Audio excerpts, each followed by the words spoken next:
ভারতের বর্ডারে দাঁড়িয়ে আছেন।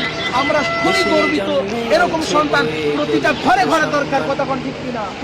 আল্লাহ তাআলা আমাদের বিশ্বের হাফিজান করাকে আরো কবুল করুন, যেন প্রতিটা দেশে গিয়ে ভারতের পতাকা উজ্জ্বল করে আসতে পারে।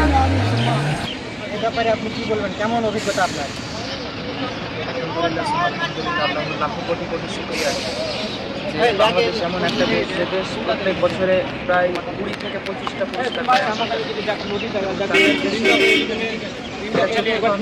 প্রতিযোগিতা অনুষ্ঠিত হয়েছিল বাংলাদেশের রাজধানী ঢাকা জাতীয় মসজিদ, সেখানে সারা বিশ্ব থেকে সেরাদের সেরা টপ 10টা দেশ অংশগ্রহণ করেছিল এবং আলহামদুলিল্লাহ সেটার মধ্যে ভারতের বিশ্বজয় হয়েছে। এবং বাংলাদেশ ভাবতেই পারেনি কখনো যে ভারত প্রথম হবে, এবং এটা কেউই ভাবতে পারেনি। সেখানে যারা সেই অনুষ্ঠানে যারা উপস্থিত ছিলেন সবাই অবাক হয়ে গিয়েছিলেন। এবং আলহামদুলিল্লাহ আমাদের এটাই হচ্ছে আমাদের একটা অ্যাচিভ, আমাদের অর্জন। আগে আমাদেরকে কেউ কিছু মনে করতো না ভারতকে, কিন্তু এখন আলহামদুলিল্লাহ ভারত যে প্রতিযোগিতায় যায় সেই প্রতিযোগিতায় সারা বিশ্বের প্রত্যেকটা দেশ হিমশিম খেয়ে যায়। আমাদের পুরস্কারটা বড় বিষয় না, আমাদের এটাই একটা অর্জন আলহামদুলিল্লাহ।